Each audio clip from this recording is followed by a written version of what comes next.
Now, discussing these ideas in our universities is not always an easy thing to do. In your book, you write, hence, in the study of Islam in the West, the dominant convention is that a critical approach is reserved for the Christian past, but forbidden for the Muslim past. The net result is a romantic picture of the history of Islam, avoiding and sometimes denying such issues as the jihadist slaughter and mass enslavement of traditional African believers. Can you just talk to us a bit about your experience as an African in the Western universities talking about these issues?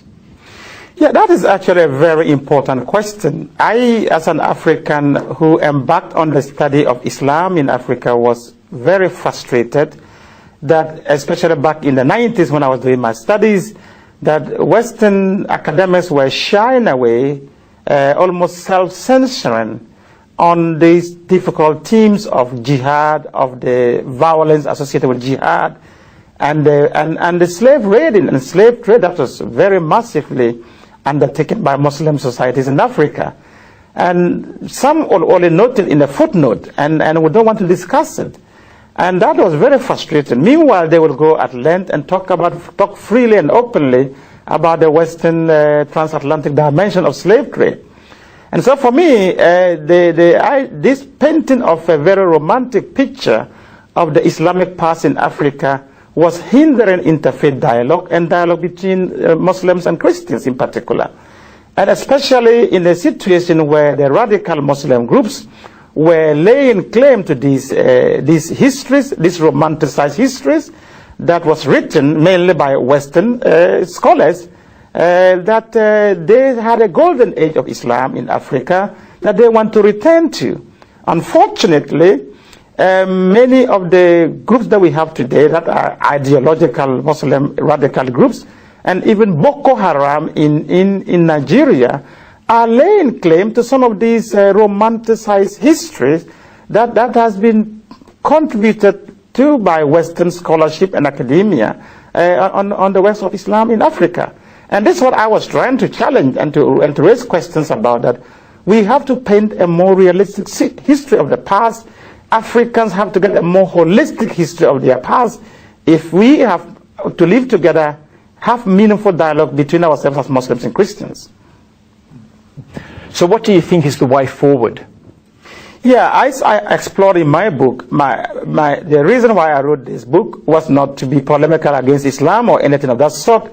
It was simply to say to African Muslims, my co-Africans, fellow Africans, that look, both on the Islamic and Christian fronts and on the past, we have difficult histories with the way these traditions interact with Africa. So we need to take both histories critically. We need to study the histories critically, instead of denying and romanticizing one history. Because when we do that, we are not going to, unless we understand our past very clearly and honestly, we cannot move forward with any sense of integrity and mutual respect. So the whole idea is, how do we move forward? Let's have a much more critical discourse of our past, and then we can move forward with meaningful futures together. That's the only way to move forward in this. Thank you very much for talking with us today. Thank you.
cái tiếng mấy cái gai cho pin cái lên thêm bị ông pin cái giờ cái caro cái mọi chuyện cái gai cái yếu cái nó cũng mấy gai cho pin cũng mà cái chín bên quét thì giờ mình kín phải cũng niên đây cũng bể kí anh itu patan chinok cái chín tầng nghĩ gì tục cuồng chín nhai world pat uang chi de no ne chi kwa de ke chi kwa de chin ga ken nam ya ai chi nyai.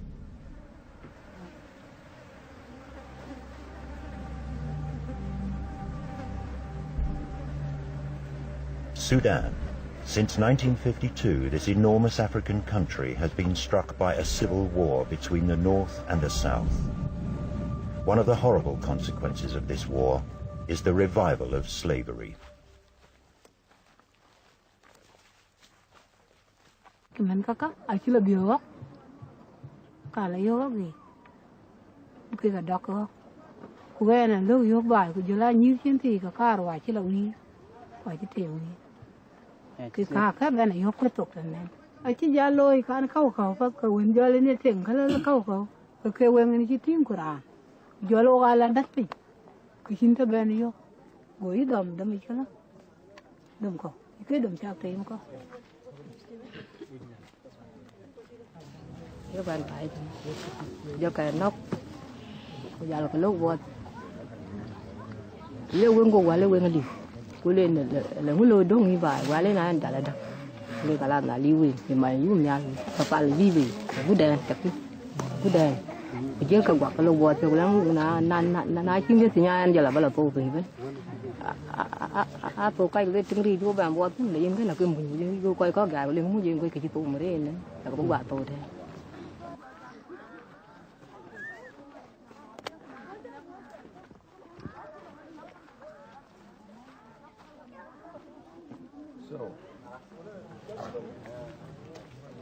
So there were, what, 414 slaves, so it's 20,700,000 Sudanese pounds that we owe you.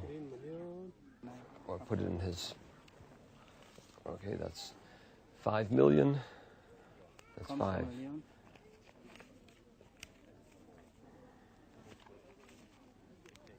That's 6 million. 6 million. 13 million. 13 million. Yeah, we are here and you have come back because there are many people around the world who've heard about the suffering of the slaves in Sudan. I can only name a few, but I think of Bishop Caesar Matsalari and Bishop Makram Ghazis.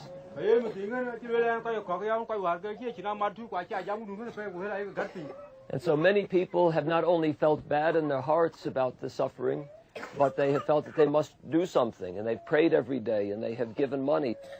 So now you're free to go back to your villages, to find your mothers and fathers and your husbands and your relatives and neighbors, and we wish God's blessing upon you and hope that you can live in peace and security from this day onward. The American John Eibner, who represents CSI, the Swiss organization Christian Solidarity International, travels about 6 times a year to South Sudan.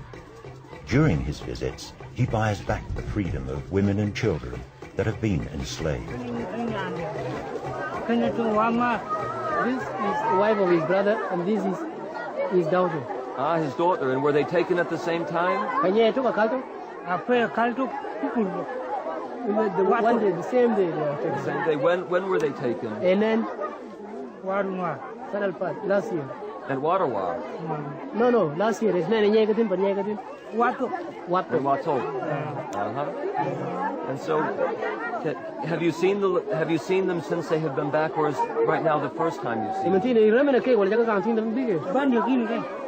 now. That was the first time. Very good. Well, we're very happy. No one knows exactly how many slaves there are in Sudan, but we have reasonably good estimates of the numbers, and we reckon that there are over 100,000 chattel slaves in Sudan. That is, slaves that are the private properties of private masters. And there are many more people who are subjected to slave-like conditions who have not been kept by private masters but end up in government-run concentration camps, which the government calls peace camps.